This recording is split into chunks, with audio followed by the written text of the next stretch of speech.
Today, we're going to talk about, well, I'm going to talk about anyway, Nehemiah again.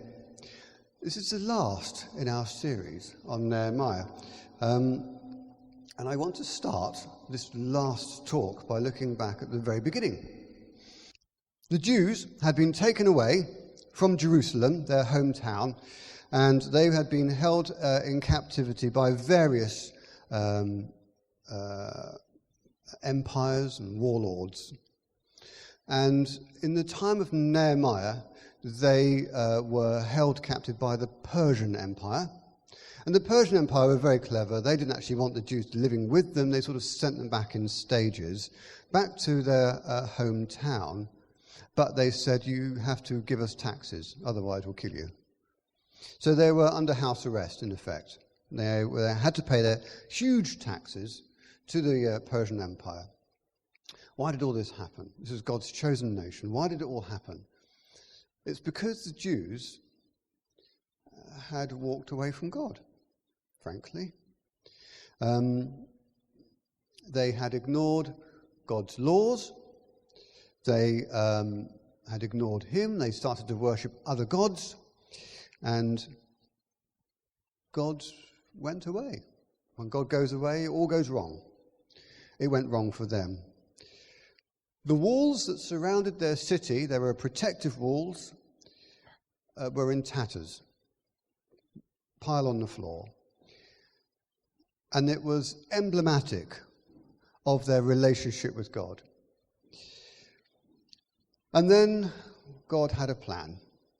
And the plan involved a guy called Nehemiah, who was a cupbearer to a king who had a long name. And God spoke to Nehemiah and he said, I'd like for you to go back to Jerusalem and to help me to make it all right. So Nehemiah left, against all of the odds, he left his duties with the king and he went back and he rallied together what Jews were around, and he mustered up help from the surrounding neighbours, and together they rebuilt the wall. And they rebuilt their relationship with God. And against a lot of opposition, and these are large walls that were built very well indeed. It was all complete within just over 50 days. A city was restored, and the people's relationship with God was restored in just over 50 days, which is astounding. The pinnacle of the book of Nehemiah, it's a biblical book, is when the people decided that they wanted to rededicate their lives back to God. All of this has been building up to this point. Ezra was a scribe. In other words, it was his job to teach the law to the people. And last week, Keith talked about when Ezra taught the people for the first time in a very long time, generations and generations. Ezra taught them, again, the laws. You can hear Keith talk. In fact, you can hear every talk on this in this series on podcasts, which you can find on the website. And Ryan, I'm talking to Ryan as if he's here. He's not here. He's listening. I send all these to Ryan, one of our students who's gone back over the summer, and then he puts it on the website. And he's also devised a YouTube channel, which makes us feel like we're grown-ups, hit the big time. So he does that. So you can listen to it on YouTube, wherever you are. And you can download it to your iPads and iPhones and whatever phones you have. I wanted to summarize what the law is, by the way, before I go on. The law is, well, it amounts to the first 5 books in the Bible. And it's what the Jewish nation calls the Torah, generally speaking. And it was there not so that God could give us a great big long list of do's and don'ts, and when we trip up, he whacks us. That's a common misconception. It's there as good advice, giving commandments which are really in favour of us. And they're there to ensure that we have the best possible life. They make our lives great. The law are rules and regulations for fair living. It's a bit like a football game. It's pointless playing a football game without rules and regulations. They're there for good governance, for delightful worship.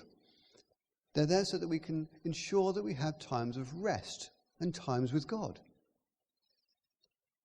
Most of it's common sense. Don't murder. Don't have an affair. They're there to help, for us to help each other. Be kind to one another. Be patient with one another. The law's very, very good. And the Jewish people, for the first time in generations, I think it was the first time in 445 years, they started to look at the law again. They started to look at rules that God had given them to ensure that they have a fantastic relationship with each other and with himself. So the law is a good thing. And when they studied the law, that was a good thing. And so we've come to this stage now in Nehemiah where the Jewish people have reset their sights back onto God. Last week, Keith, he described, I thought it was a wonderful description, he described the whole book of Nehemiah as a diary, as Nehemiah's diary. I really like that idea. I think it's very apt. I wish I had thought of it several weeks back. And he mentioned that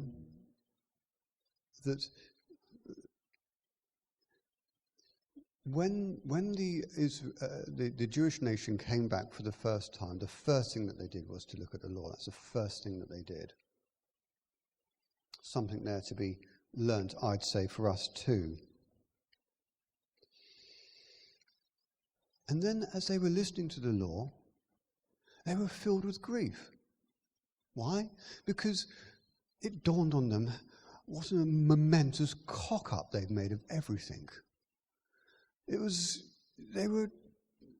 They just looked at themselves, they looked at the law, they looked at where they had been, and they just thought, my goodness me, how could we have made such a mess? And they cried. All these big, these are wall makers. They're used to carrying large lumps of stone. They're not namby-pamby people. They're hardcore workers. And they're all crying like babies. And Nehemiah and Ezra and a few of the other leaders of the place said, guys, don't cry. Today is a delightfully happy day. Today we're going to remember that we've restored a relationship between ourselves and God. Have a party. Jews do this very well. There's lots to learn from the Jews. One thing is how to have a good time. They have festivals and parties all the time. And that was their recommendation. Have a day of feasting. And that's what they did.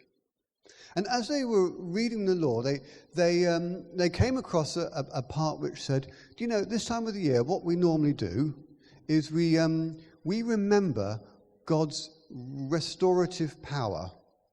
Because actually, if you recall, God had already taken them out of captivity in times gone by. Do you remember they were in Egypt for generations? All the 10 plagues, etc. And God, through Moses, brought them out of slavery. And he's brought them out of slavery again, out of Persian Empire slavery. And they realized, do you know what we used to do? Is we used to build booths, little enclosures, as a way to remember that God protects us. And they thought, well, actually, why don't we do that now? It seems appropriate to do that. He's just gone and protected us again. So they built booths and they stayed in there for 7 days. Is that where your name? I've just realised. Is that where your name comes from? Do you think? God's protection. This is the Booth family. And Sorry, I'm off track. We have to think about that later on. That's a good thought, actually. Anyway, after that, after they've been together, they've remembered God's protection for the last 7 days. They came together as a single collection, and that's where we pick it up. Okay, so we've talked all about that. Keith talked about some of that stuff last week, and this is where we're up to now. What happened next? I'll tell you. The next slide is our reading, which is Nehemiah 9. If you've got a Bible, turn to it. Nehemiah 9, verses 1 to 4. And it says this: on the 24th day of this month, in other words, he wanted to record exactly what day it was, the people of Israel were assembled with fasting and in sackcloth and with earth on their heads, and the Israelites separated themselves from all foreigners and stood and confessed their sins and the iniquities of their fathers. And they stood up in their place and they read from the book of the law of the Lord, their God, for a quarter of a day. And for another quarter of it they made confession and worshipped the Lord their God. On the stairs of the Levites stood Jeshua, Bani, some other people, and they cried with a loud voice to the Lord their God. I'll quickly go over that, just to explain it in terms that we might more easily recognize today. They were wearing sackcloth, and they heaped dirt on their heads. These were gestures that they made as a means to dispose of their own personal desires, their own personal comfort, their own personal dignity, so that they could focus their heart's desire solely and absolutely on God and not on themselves. I mean, that's what they did. That's their sort of way of symbolizing, I'm focusing on God. You put earth on their head. In other words, don't look at me because I look stupid. Look at God. Sackcloth, uncomfortable, itchy, Don't want to look. I'm not interested in my own comfort at this point in time. I want to look at God. These are all symbolic things. And then they did something very significant. They separated themselves from all the foreigners. Unusual thing to do, rather politically incorrect, I'd say, these days. Was this a racial slur? Was this was this them being derogatory towards other people? No, not at all. You have to remember something. The cause, what started the breakdown in the relationship between the Jews and God in the first place was that they began to marry people from other places. That's not the big problem. The big problem is, as they welcomed in new husbands and wives into their house, so they also welcomed in their gods, different gods, blocks of wood, blocks of stone, and they started to worship these foreign gods. What are we saying? Is it it's wrong to marry a foreigner? Not at all. Is it wrong to worship foreign gods? Yes, it is. That's the difference. But what they wanted to do was to ostracize themselves from anything that tempted them to worship gods that they knew were complete rubbish. That's the point. Okay? And what did they do? They got themselves into this position. What did they do? They confessed their sins and they worshipped God. That's what they did as an assembly. To date, they've been partying, they've been hanging around in their families and booths. This is the first time they got together and they confessed their sins and they worshipped God. Confession and worship are bedfellows. They go hand in hand. Where there is one, the other is right next to it. What's confession? It's a cleaning exercise.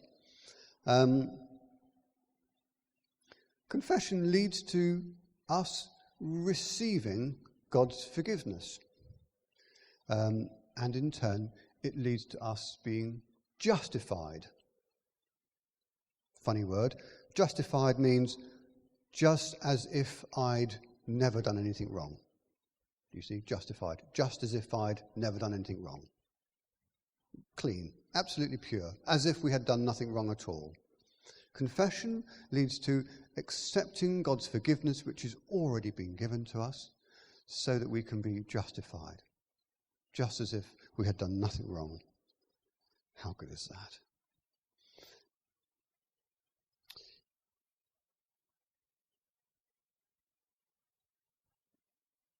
I've lost my place.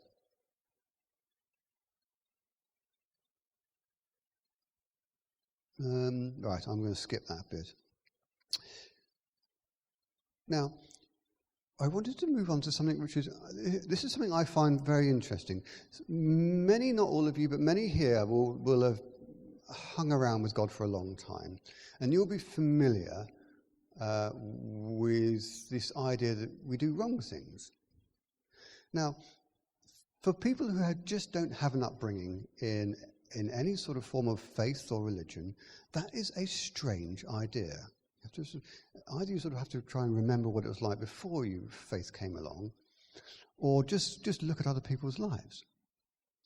Or if you're not someone with any faith at the moment, just look at your own life. The idea that you do wrong all the time doesn't seem to fit. I mean, presumably, most people are not murderers. Most people try to do their best. They try to do good to other people. Like all of us, we don't always succeed, but we try. And I'll tell you something. When you sort of start to hang out with Jesus, it is no easier to do good stuff, incidentally. In fact, there are some work colleagues that I have who don't know Jesus at all, and they shame me because their behaviour is so much better than mine, frankly. They're always nice and kind. They're always the first people to offer to make the tea.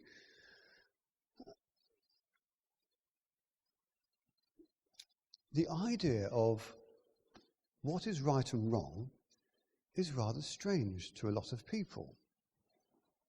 It didn't used to be strange.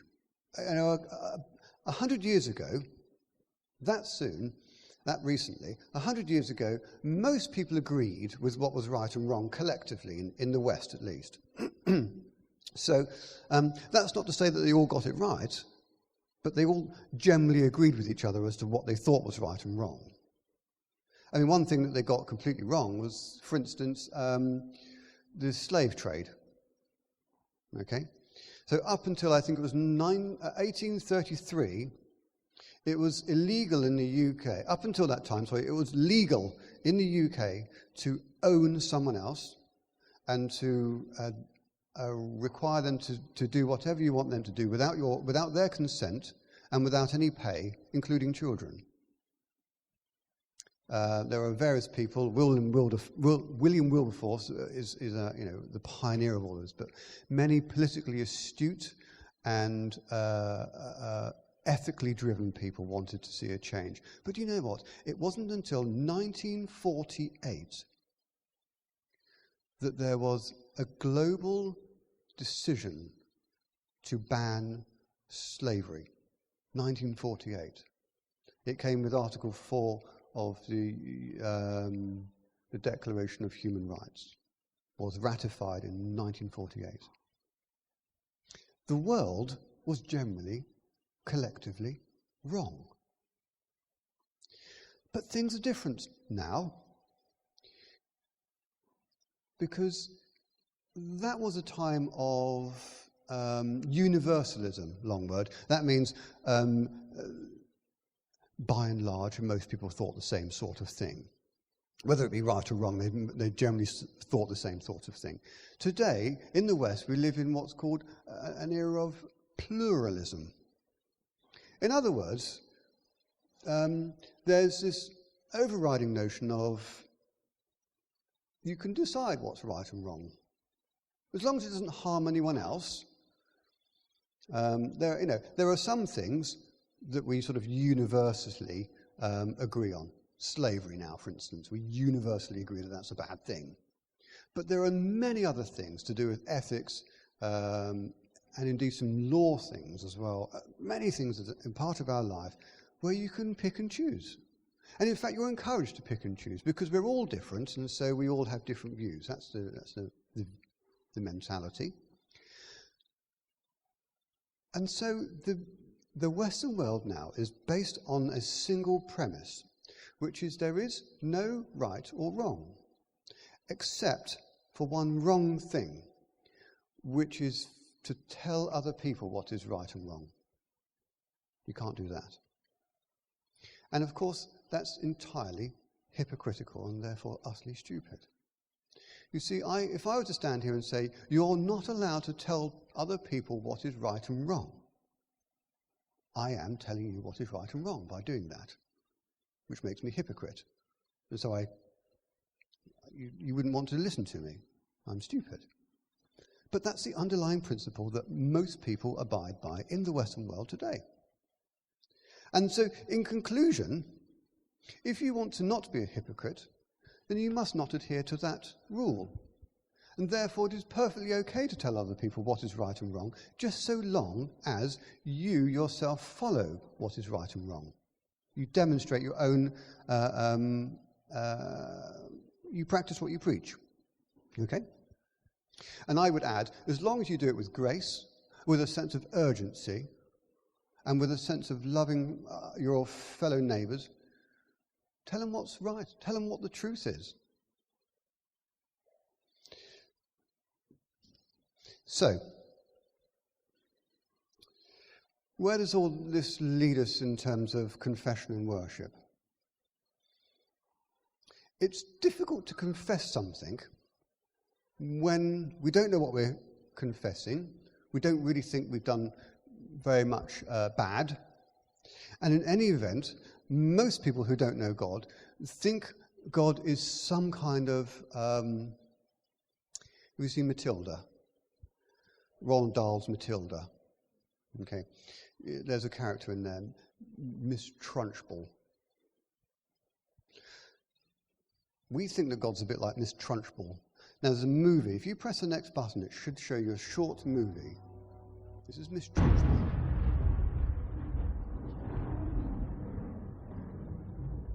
You are the axis of evil. You ought to be in prison. You are a rotting lump of pure wrong. You are the dark heart of all that is unholy in this land, a black hole of wrong-headedness. But I am a match for you. In me, you have met the Avenger. Are you listening? Are you listening?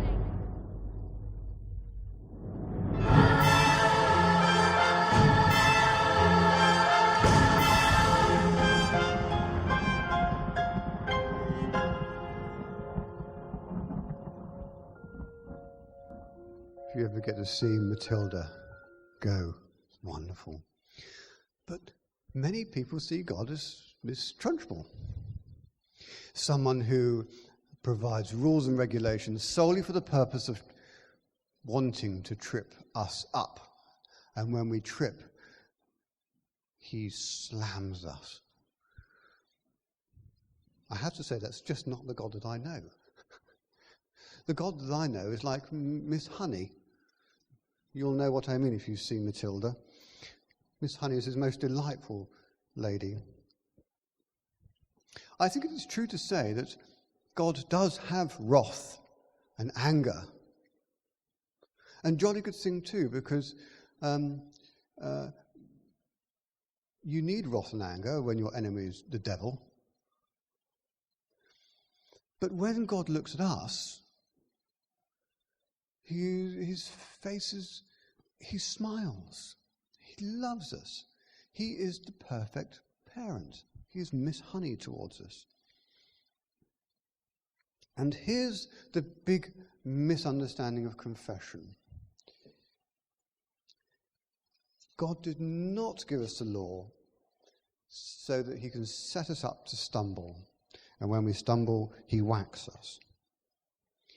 He's given us the ability to confess so that just like the Jews, we can restore our relationship with God.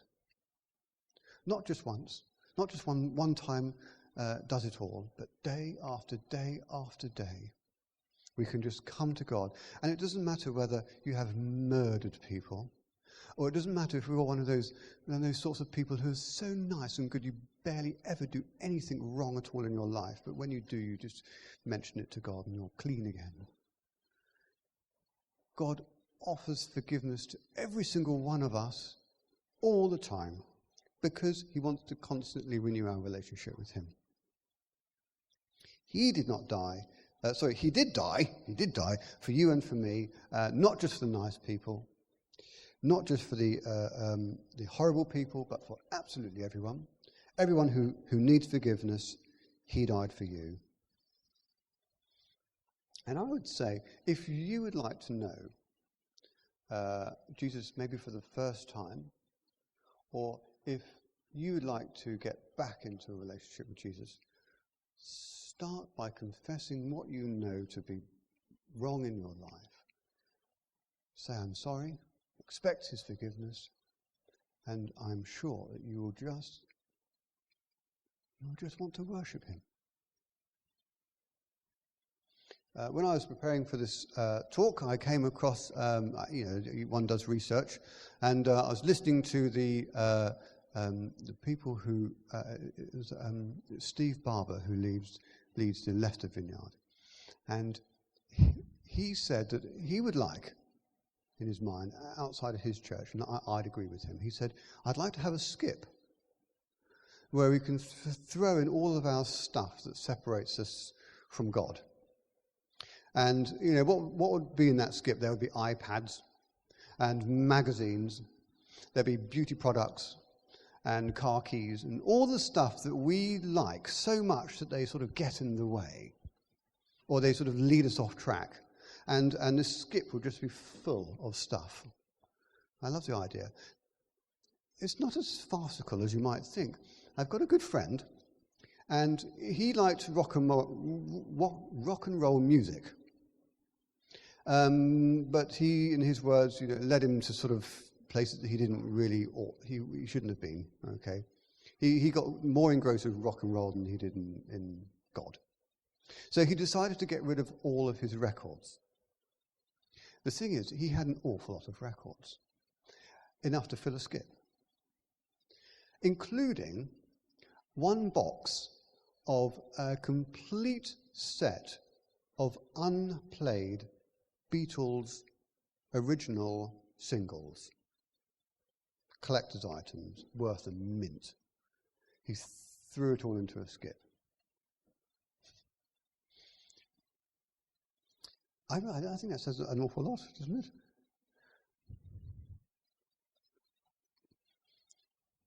It would be great if we got rid of all of the stuff that prevented us from getting really close with God.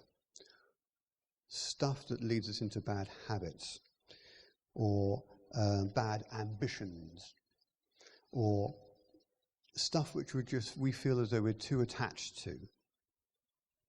They could be big, they could be small, but one thing to take home from today is, what are you going to declutter from? What stuff do you need to throw away? Have a bonfire.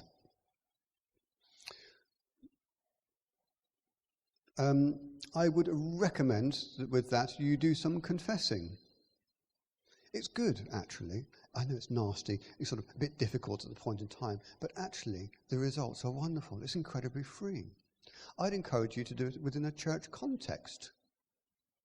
Maybe here on a Sunday, maybe now, maybe today, maybe a life group.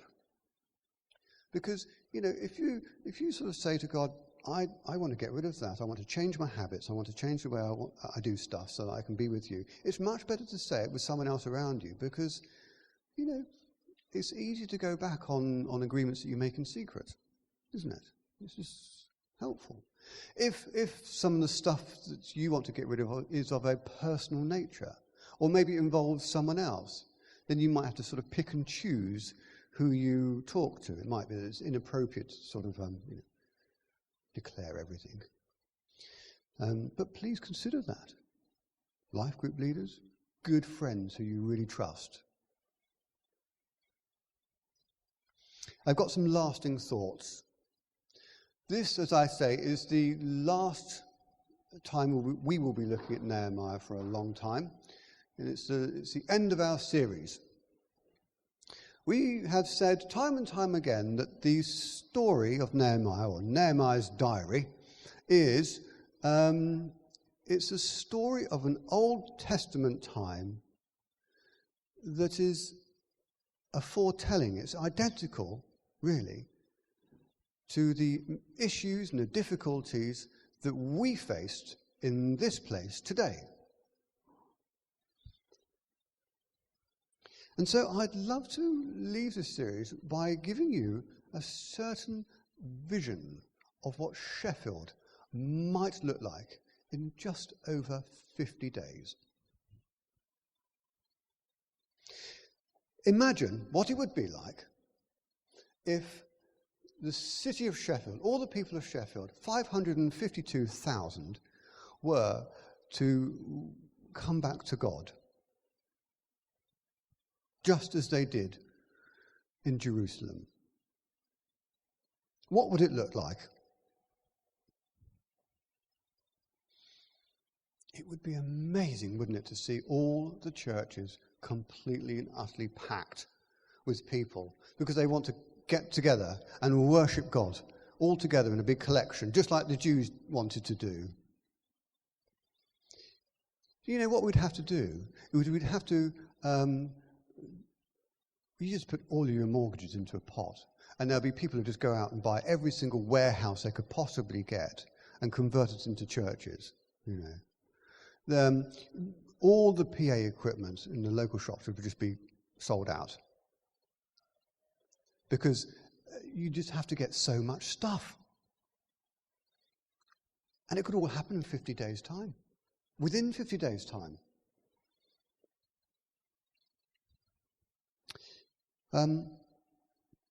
Here's a question. How would you prepare yourselves personally for this possible incoming event? Well, I can tell you now that you'd all be life group leaders. I mean, if you've been here for more than 5 minutes, that's enough. You'd all be life group leaders. You'd all be leading your own life groups. Some of you would be immediate church planters and pastors overnight. If you can bang a drum, you'd be on the worship team. If you can read, then you'd be the person who reads the Bible. You'd be the Ezras, and you'd teach. If you like to have fun, you would immediately be on the kids group. Obviously not with our kids, because they'd be out there doing other stuff. They'd be leading other kids groups. Okay, you have to find your own kids. There would be some of you who would have to organise the world's media. As all the helicopters and all the cameras came, to Sheffield. You're familiar with that now, you've seen the tour. Well, there's lots of politics involved in all of that. So there'll be some of you who'd have to get involved with all of that. Others of you will have to get involved with the local council because, Sunday morning traffic jams are just going to be bedlam. You won't be able to, it'll all be jammed. Road closures. So there has to be organisation involved in that. Some of you will have to be involved in doing the baptisms. I'm thinking Ponchford. And they've got a big slide, haven't they? So you can say your stuff at the top and then push them down, and the baptism's done in style. Then that would be fun, wouldn't it? And you can have everyone at the bottom with water pistols, so there's not a square inch that doesn't get covered. Full immersion at its very best. Jesus would have done that had he had Ponchford to hand. I think our main venue should be none other than Magna. We might just be able to squeeze in. It is 1/3 of a mile long. And it is conveniently next to the place where we can have our refreshment area. We call it Meadow Hall. There's enough restaurants in there, and there may have to be a few more opening. Is it farcical? All within 50 days? I'm just trying to bring to you a reality that happened some time ago to a nation who was completely lost And God had a plan, and God used one person to form a renewed relationship with one nation at one time, all in 50 plus days. If he can do it then, he can do it now.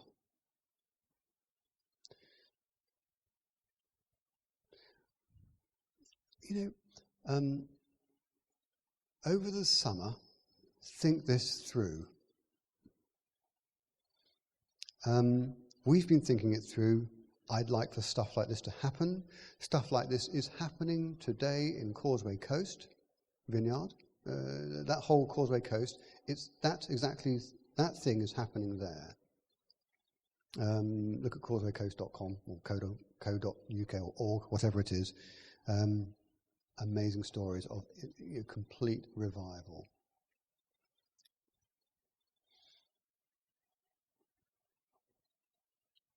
When I introduced this series, I mentioned David Cameron's comments. Do you remember? He said that he thought Britain was a Christian country, and there was a small select group of humanists that said, no, it is not, and what's more, we don't want it to be.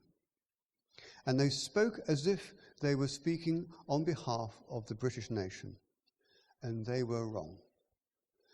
And this is what happened. The British Muslim leaders and the British Hindu leaders and others and the church leaders all agreed with David Cameron. They said, of course Britain is a Christian country. Duh. And they said, and actually, we don't mind that. Why? Because at the heart of it, we see Jesus. When we take away from Jesus all that's been appended to him by the church, by the media, by society, when you take all that away and you're just left staring at Jesus, what he did, what he said, it is beautiful, and everyone agrees.